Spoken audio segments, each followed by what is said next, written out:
당신 다 봤지? 내가 땅에다 뭘 묻는 거 다 봤잖아. 안녕하세요.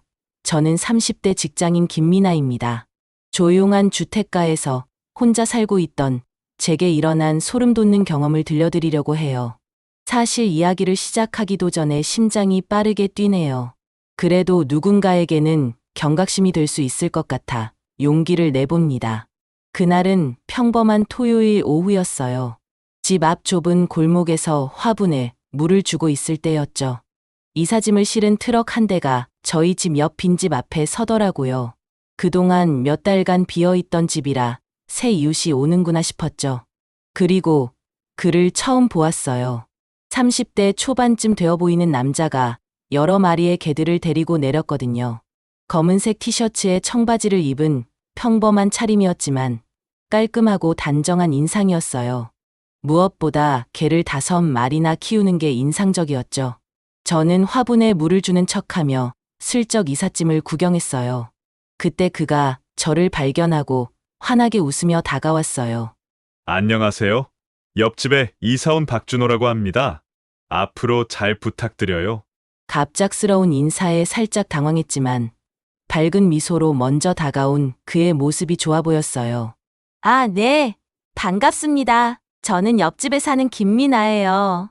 혹시 필요한 거 있으시면 언제든지 말씀하세요. 그가 데리고 온 개들이 저를 향해 꼬리를 흔들었고 저도 자연스레 개들에게 관심을 보였죠. 와, 강아지들이 정말 많네요. 다 기르시는 건가요? 준호 씨는 자랑스럽게 개들을 바라보며 대답했어요. 네, 다 제가 키우는 아이들이에요. 원래 동물을 좋아해서 특히 개는 정이 많잖아요. 그 순간만 해도 저는 그저 동물을 사랑하는 좋은 청년이라고 생각했어요. 이 주택가에 젊은 남자가 이사 온 것도 신선했고 개를 여러 마리 키우는 모습도 인상적이었거든요. 주변 이웃들은 대부분 나이 드신 분들이라 비슷한 또래가 이사 온 것이 반가웠던 것 같아요. 그날 저녁, 저는 창문 너머로 그가 개들과 함께 집 안으로 들어가는 모습을 지켜봤어요. 왠지 모르게 평화로운 광경처럼 보였죠.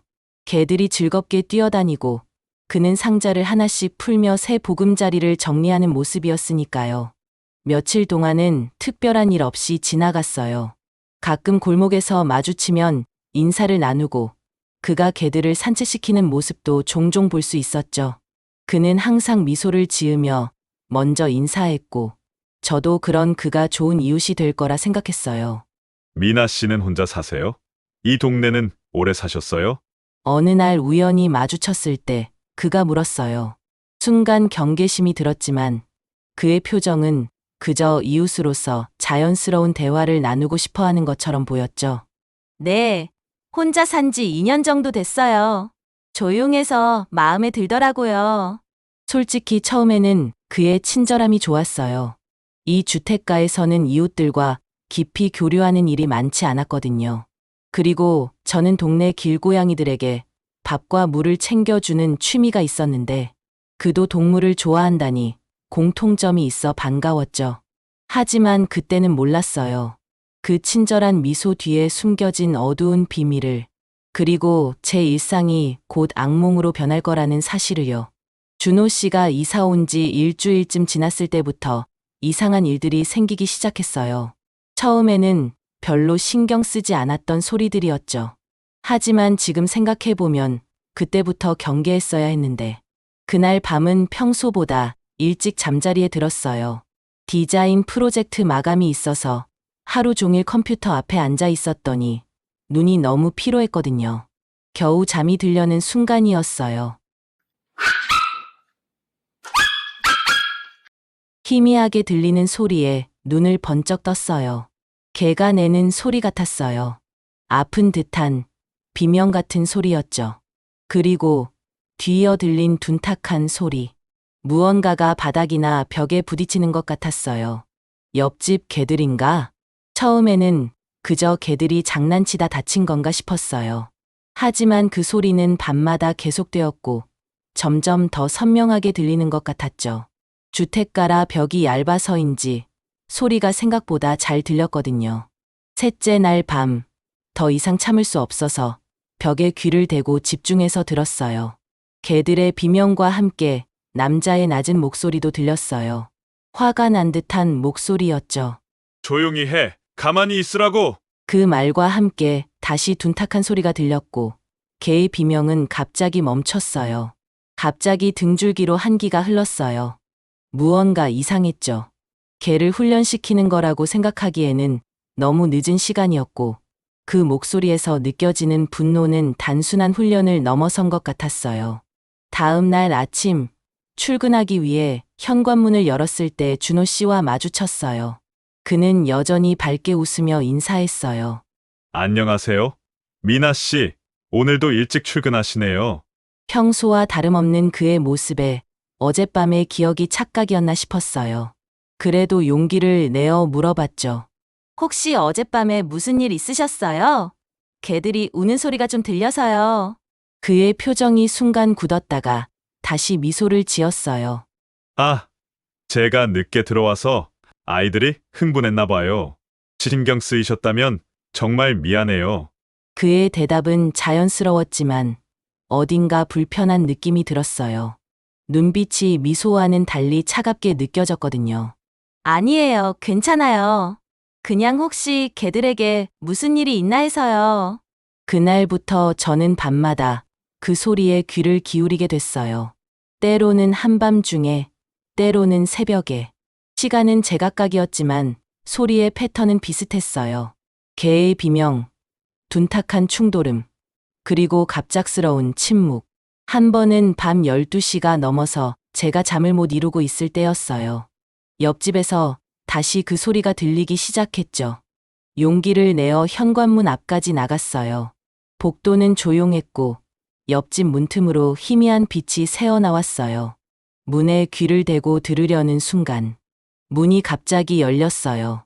준호 씨가 쓰레기 봉투를 들고 나오는 중이었죠. 우리 둘 다 놀랐어요. 미나 씨, 이 시간에 무슨 일이세요? 당황한 저는 빨리 변명을 지어냈어요. 아, 물 마시러 나왔다가 이상한 소리가 들린 것 같아서요. 그의 눈이 가늘어졌어요. 입가에는 미소가 있었지만 눈은 웃고 있지 않았죠. 그러셨군요. 아마 TV 소리였을 거예요. 죄송해요. 소리를 줄일게요. 봉투 안에서 뭔가 피 묻은 천 같은 게 살짝 보였어요. 그는 재빨리 봉투를 등 뒤로 숨겼죠. 저는 두려움에 얼른 인사하고 집으로 들어왔어요. 그날 밤, 저는 한숨도 못 잤어요. 머릿속에서 개들의 비명과 피 묻은 천이 계속 떠올랐거든요. 뭔가 잘못되고 있다는 느낌이 점점 강해졌어요. 하지만 그때는 아직 그게 얼마나 위험한 상황인지 깨닫지 못했죠. 주택가의 얇은 벽은 비밀을 오래 지키지 못한다는 걸, 그리고 그 비밀이 얼마나 끔찍한 것인지는 조금 후에 알게 될 거였어요. 준호 씨가 이사 온 지 한 달쯤 지났을 때였어요. 밤마다 들리던 불안한 소리들에 점점 익숙해지고 있었지만 어느 날 문득 이상한 점을 발견했어요. 그의 개들이 하나씩 줄어들고 있었거든요. 처음에는 확신할 수 없었어요. 내가 잘못 본 건가 싶었죠. 하지만 출근길에 준호 씨가 개들을 데리고 아침 산책하는 모습을 자주 봤는데 분명 처음에는 5마리였던 개들이 어느새 4마리, 그리고 얼마 지나지 않아 3마리로 줄어 있었어요. 그날은 일요일 오후였어요. 동네 슈퍼에서 장을 보고 돌아오는 길에 준호 씨와 마주쳤죠. 그는 3마리의 개만 데리고 산책 중이었어요. 평소처럼 밝게 인사했지만 저는 궁금증을 참을 수 없었어요. 안녕하세요, 준호 씨. 그런데 개들이 줄어든 것 같은데 다른 곳으로 보내셨나요? 제 질문에 그는 잠시 멈칫했어요. 그러다 곧 자연스럽게 미소를 지으며 대답했죠. 아, 눈썰미가 좋으시네요. 네, 제 여동생이 강아지를 키우고 싶어 해서 한 마리 줬고 다른 한 마리는 친구네 보냈어요. 너무 많이 키우니까 관리하기가 힘들더라고요. 그의 설명은 충분히 합리적이었어요. 하지만 왠지 모를 불편함이 느껴졌죠. 특히 그가 말할 때 눈을 똑바로 쳐다보지 않고 살짝 옆으로 시선을 돌린 게 이상했어요. 아, 그렇군요. 확실히 5마리는 좀 많았죠. 대화를 이어가면서도 마음 한구석이 불편했어요. 무엇보다 개들의 표정이 처음 봤을 때와 달라진 것 같았거든요. 꼬리를 흔들며 활발하게 뛰어다니던 모습은 온데간데 없고 조금 위축되고 경계하는 듯한 눈빛이 느껴졌어요. 집에 돌아와서도 그 생각이 머릿속에서 떠나지 않았어요. 밤에 들리던 비명소리, 줄어드는 개들. 뭔가 이상했죠. 하지만 확실한 증거가 없었기에 의심만 하고 있었어요. 다음 날 아침, 일찍 일어나 창문 밖을 보니 준호 씨가 검은 봉투를 들고 쓰레기장으로 향하는 모습이 보였어요. 평소보다 조심스럽게 행동하는 것 같았고 주위를 살피며 걸어가는 모습이 수상했어요. 호기심에 저도 쓰레기를 버린다는 핑계로 뒤를 따라갔죠. 쓰레기장에 도착했을 때 준호 씨는 이미 봉투를 버리고 돌아가는 중이었어요. 서로 마주치자 그가 놀란 표정을 지었어요. 아, 미나 씨? 이렇게 일찍 쓰레기 버리러 나오셨네요. 그의 목소리에는 약간의 긴장감이 묻어 있었어요. 네, 출근 전에 버리려고요.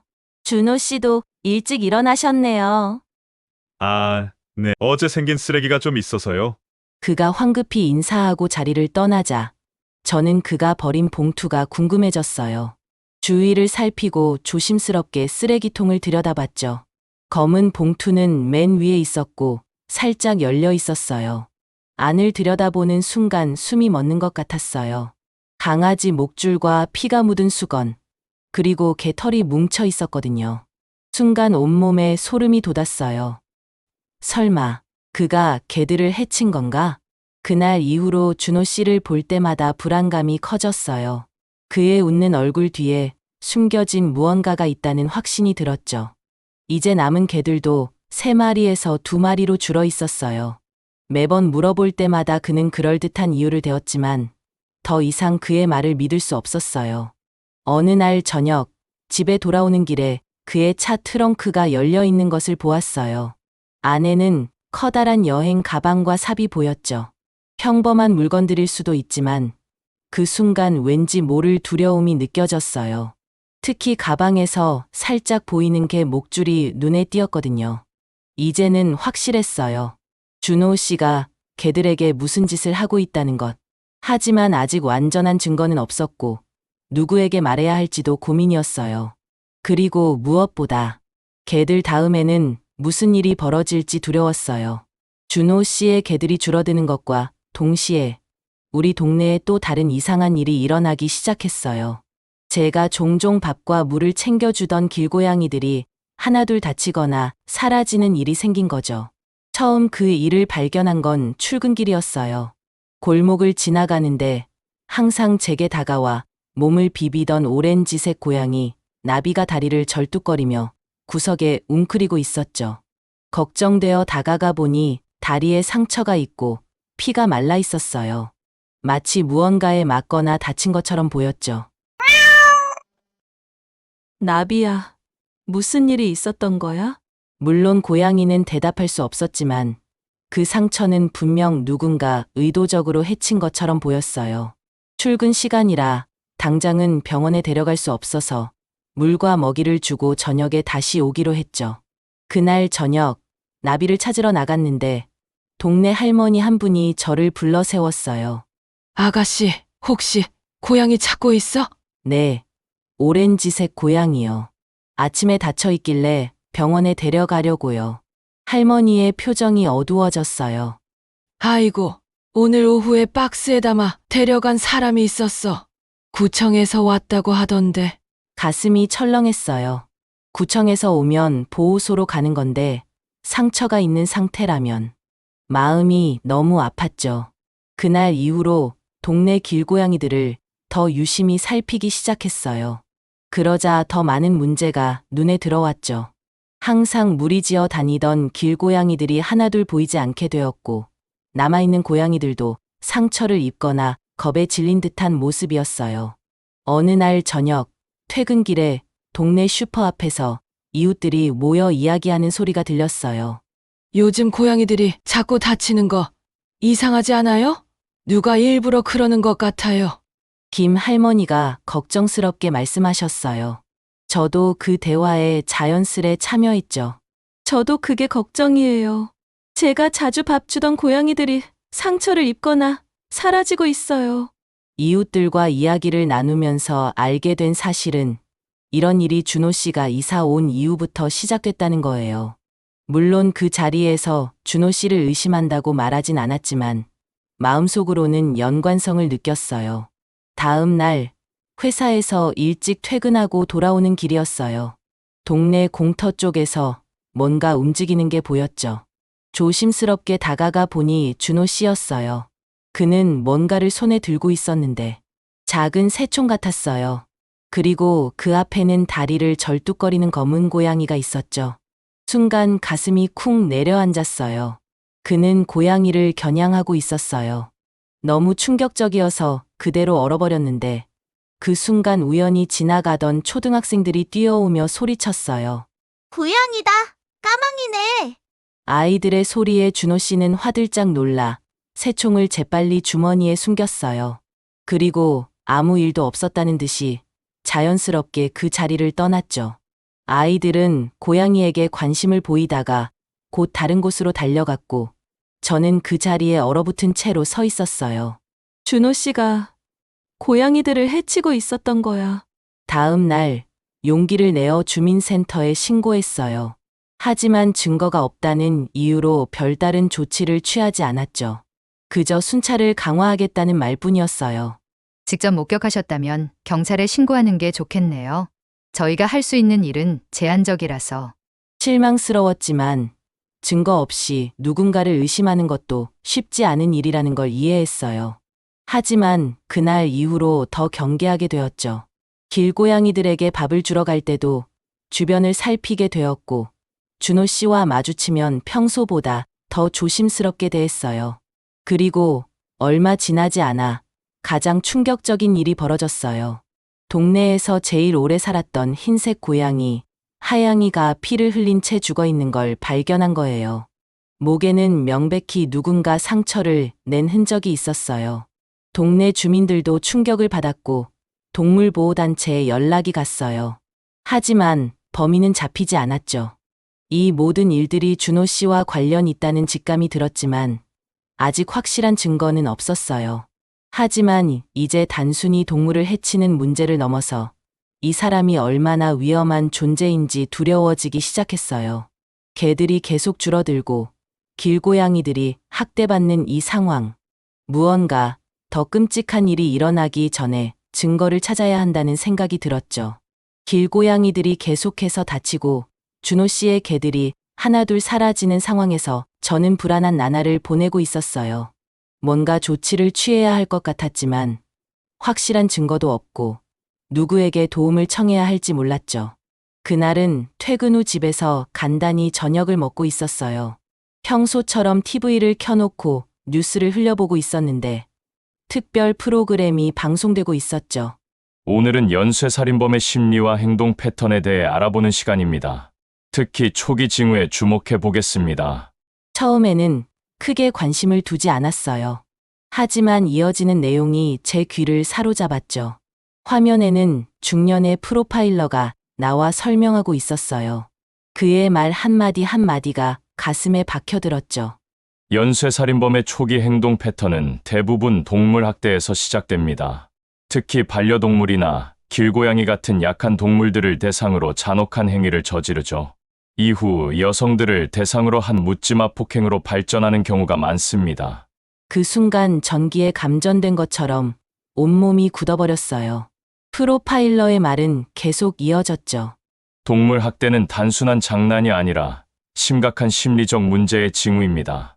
특히 성인이 의도적으로 동물을 해치는 경우, 그것은 더 큰 폭력의 전조일 수 있습니다. 이들은 자신보다 약한 존재에 대한 통제와 권력을 즐기며 점차 그 대상을 인간으로 확장하게 됩니다. 머릿속에서 퍼즐 조각들이 맞춰지기 시작했어요. 밤마다 들리던 개들의 비명소리, 줄어드는 개들, 다친 길고양이들, 그리고 준호 씨의 이상한 행동들. 모든 것이 프로파일러의 설명과 일치했어요. 이런 사람들은 겉으로는 매우 정상적이고 친절해 보일 수 있습니다. 심지어 이웃이나 직장 동료들은 그가 얼마나 좋은 사람인지 증언하기도 합니다. 하지만 그것은 위장에 불과합니다. TV의 소리가 멀게 들리기 시작했어요. 머릿속에는 준호 씨의 웃는 얼굴과 밤중에 들리던 비명소리, 쓰레기통에서 발견한 피 묻은 천과 새총을 들고 고양이를 겨냥하던 모습이 교차하며 떠올랐어요. 프로그램이 끝난 후 저는 인터넷으로 더 자세한 정보를 찾아보기 시작했어요. 동물 학대와 연쇄, 범죄의 연관성이라는 키워드로 검색했더니 수많은 자료가 나왔죠. 연구 결과들은 충격적이었어요. 많은 연쇄 살인범들이 어린 시절이나 성인이 되어서도 동물을 학대한 전력이 있었고, 동물 학대가 더 심각한 범죄의 징후로 작용한다는 내용이었어요. 밤이 깊어갔지만 잠을 이룰 수 없었어요. 옆집에 사는 남자가 단순한 동물 학대자가 아니라 잠재적인 연쇄 범죄자일 수도 있다는 생각이 들자 온몸에 소름이 돋았거든요. 다음 날 아침, 눈 밑에 다크서클을 한가득 달고 출근했어요. 회사에서도 집중이 되지 않았죠. 점심시간에 용기를 내어 지역 경찰서에 전화했어요. 저기, 제 옆집 남자가 동물을 학대하는 것 같아서요. 증거는 없지만 의심되는 정황이 있어서. 전화기 너머로 경찰의 반응은 예상대로였어요. 직접적인 증거나 목격 정황이 없으면 수사하기가 어렵습니다. 하지만 순찰을 강화해 보겠습니다. 혹시 더 명확한 증거가 있으면 다시 연락 주세요. 실망스러웠지만 이해할 수 있었어요. 막연한 의심만으로 누군가를 조사할 수는 없으니까요. 그렇다면 제가 직접 증거를 찾아야 했어요. 퇴근 후 집에 돌아와서 준호 씨의 행동을 관찰하기 시작했어요. 창문 커튼 뒤에 숨어서 그의 일과를 기록하고 특히 밤에 나가는지 주시했죠. 평소에는 친절하고 평범해 보였던 그의 모습이 이제는 위장처럼 느껴졌어요. 그리고 떠오른 더 무서운 생각. 만약 그가 정말 연쇄 범죄자라면, 만약 그가 다음으로 사람을 해치려 한다면, 그리고 그 대상이 옆집에 사는 저라면, 그날 밤 문단속을 평소보다 꼼꼼히 하고 침대에 누웠어요. 하지만 잠은 오지 않았죠. 뉴스에서 들은 프로파일러의 말이 계속 귓가에 맴돌았으니까요. 이런 사람들은 결국 그 폭력성을 억누르지 못합니다. 그리고 가장 가까이에 있는 사람이 먼저 위험에 노출됩니다. 저는 그때 결심했어요. 뭔가 확실한 증거를 잡아야 한다고. 그리고 그 기회는 생각보다 빨리 찾아왔죠. 뉴스에서 본 내용이 계속 머릿속에 맴돌며 잠을 설치던 어느 날 밤이었어요. 새벽 1시가 넘어서도 잠이 오지 않아 천장만 바라보고 있었죠. 그때 옆집에서 희미하게 소리가 들렸어요. 현관문이 열리고 닫히는 소리. 호기심과 불안감이 동시에 밀려왔어요. 조용히 일어나 창문으로 다가갔죠.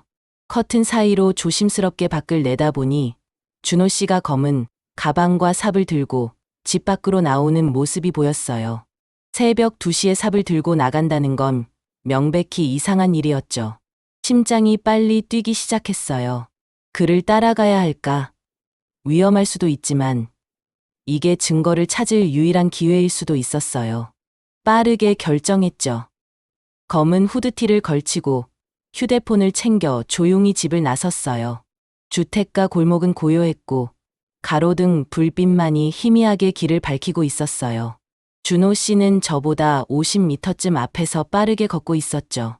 들키지 않도록 그림자 속에 숨어가며 따라갔어요. 약 10분 정도 걸었을까요? 준호 씨는 주택가 뒤편에 있는 작은 빈터로 향했어요. 낮에는 아이들이 놀기도 하는 공간이지만 밤에는 아무도 찾지 않는 어두운 곳이죠. 그곳에 도착한 준호 씨는 주위를 둘러본 후 삽을 꺼내 땅을 파기 시작했어요. 저는 근처 나무 뒤에 숨어 그 모습을 지켜봤어요. 손이 떨렸지만 휴대폰을 꺼내 최대한 흔들리지 않게 영상을 찍기 시작했죠.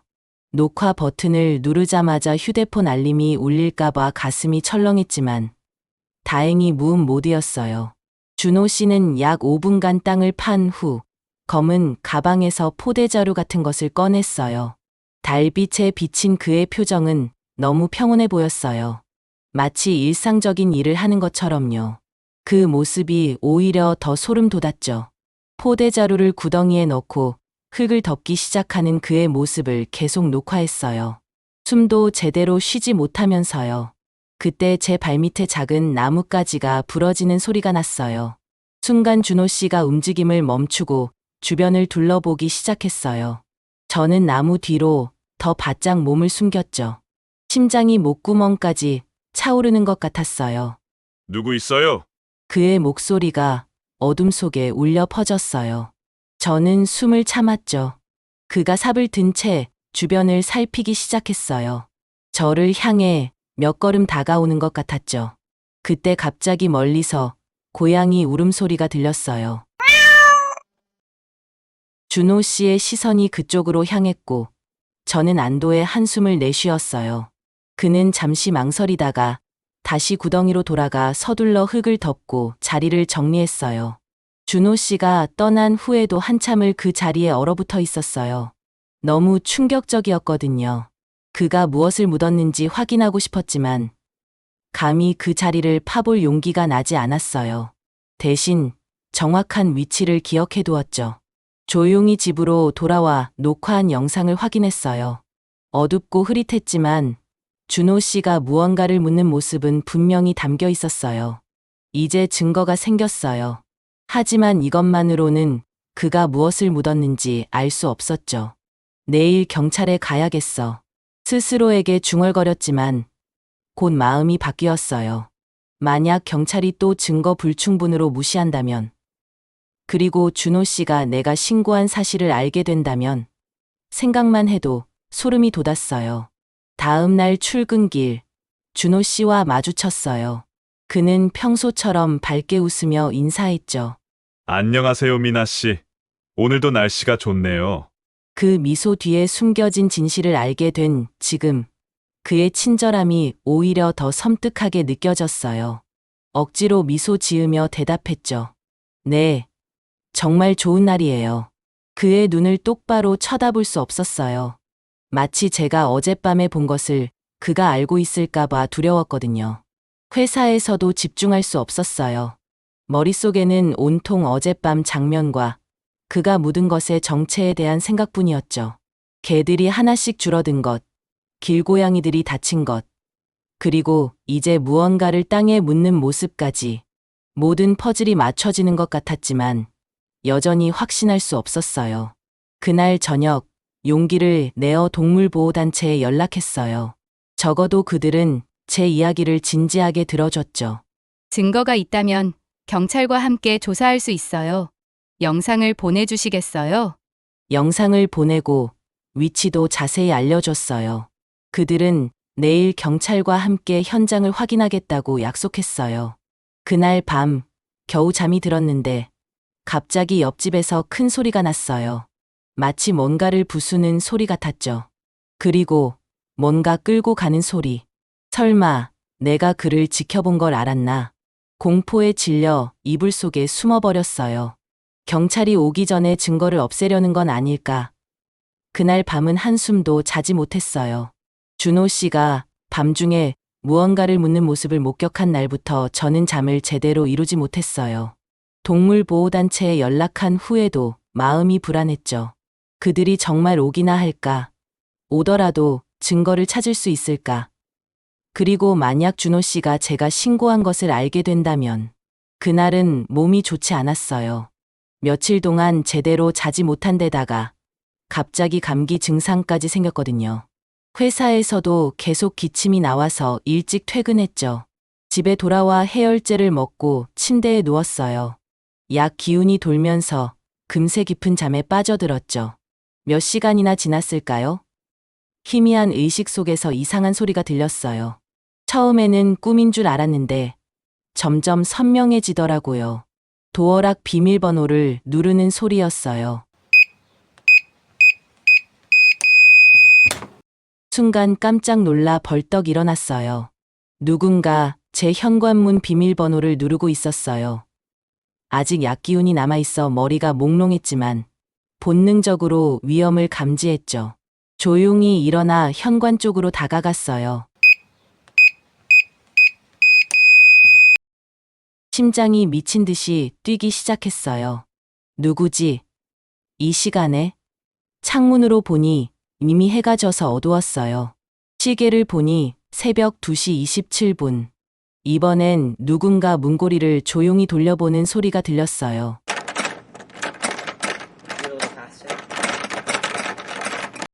용기를 내어 물었어요. 누구세요? 밖에서 잠시 침묵이 흘렀어요. 그러다 익숙한 목소리가 들렸죠. 아, 미나 씨 저예요. 준호인데 혹시 깨어있나 해서요. 새벽 2시 반에 이웃이 찾아온다. 말이 되지 않았어요. 특히 어젯밤 그가 한 일을 본 후에는요. 직감적으로 뭔가 크게 잘못됐다는 것을 알았어요. 하지만 그냥 무시하면 더 의심할까봐 조심스럽게 대화를 이어갔어요. 네, 준호 씨. 무슨 일이세요? 지금 새벽인데. 죄송해요. 급한 일이 있어서요. 잠시만 문 좀 열어주세요. 손이 떨렸지만 일단 상황을 파악해야 했어요. 도어 체인을 걸고 문을 살짝 열었죠. 문틈으로 준호 씨의 얼굴이 보였어요. 평소와 달리 웃지 않고 있었고 눈빛이 날카로웠어요. 무슨 급한 일이? 말이 채 끝나기도 전에 그가 갑자기 문을 밀쳐 열려고 했어요. 다행히 도어 체인이 걸려 있어서 문은 조금만 열렸죠. 순간 너무 놀라 비명을 지를 뻔했어요. 미나 씨, 우리 잠깐 이야기 좀 해요. 그의 목소리는 차갑고 위협적이었어요. 문을 계속 밀어붙이는 그의 힘에 문틈이 조금씩 넓어졌어요. 왜 이러세요? 무슨 일이에요? 겁에 질려 물었지만 이미 대답을 알고 있었어요. 당신 다 봤지? 내가 땅에다 뭘 묻는 거? 다 봤잖아. 순간 온몸에 소름이 돋았어요. 준호 씨의 하얀 티셔츠에는 피가 잔뜩 묻어 있었고 얼굴은 크투성이에 눈은 빨갛게 충혈돼 있었죠. 그가 알고 있었던 거예요. 제가 그를 미행한 것을, 영상을 찍은 것을. 몰라요. 무슨 말씀이신지. 떨리는 목소리로 부인했지만 그는 더 세게 문을 밀어붙였어요. 도어 체인이 끊어질 것 같은 소리가 났어요. 거짓말 하지 마. 어젯밤에 당신이 나를 따라왔잖아. 휴대폰으로 찍는 것도 봤다고. 공포에 질려 있는 힘껏 문을 닫았어요. 다행히 문이 닫히고 재빨리 잠금 장치를 걸 수 있었어요. 준호 씨는 문 밖에서 계속 두드리며 소리쳤죠. 문 열어. 내가 뭐 했는지 보여줄게. 열어. 손이 떨려서 휴대폰을 거의 떨어뜨릴 뻔했지만 가까스로 경찰에 전화를 걸었어요. 제발 도와주세요.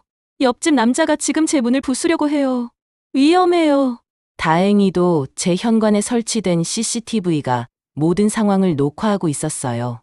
경찰이 오기까지의 시간이 너무 길게 느껴졌어요. 준호 씨는 계속해서 문을 두드리다가 갑자기 발소리가 멀어졌어요. 아마도 경찰이 올 것을 두려워해 자기 집으로 도망간 것 같았죠. 저는 욕실에 숨어 문이 부서지는 상상을 하며 경찰을 기다렸어요. 그 10분이 제 인생에서 가장 길었던 시간이었어요. 그리고 마침내 경찰 사이렌 소리가 들렸을 때 저는 안도의 눈물을 흘렸어요.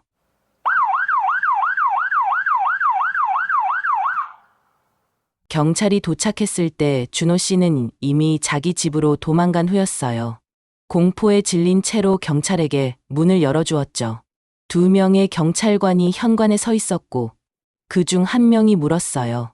신고하신 분이세요? 괜찮으세요? 저는 떨리는 목소리로 상황을 설명했어요.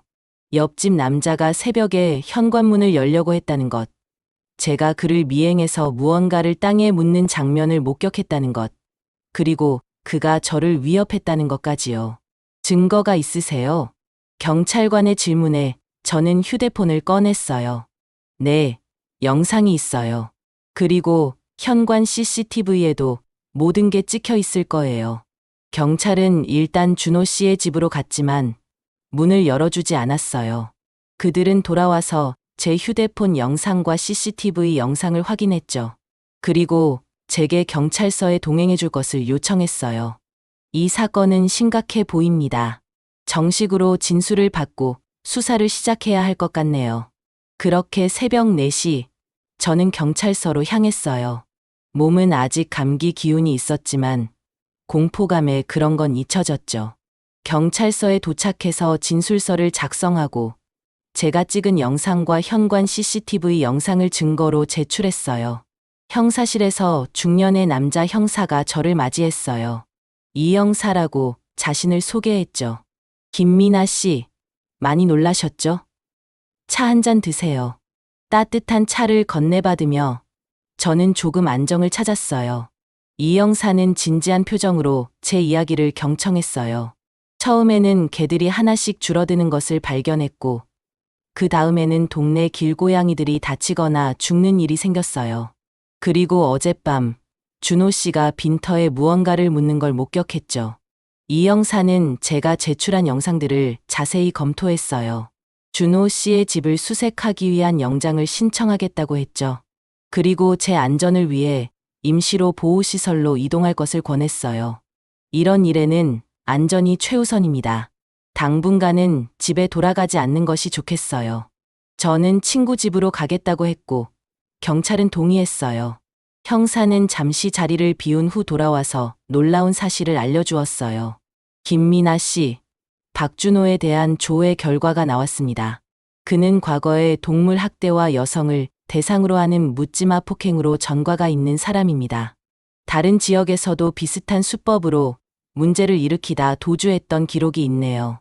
그 말을 듣는 순간 온몸에 소름이 돋았어요.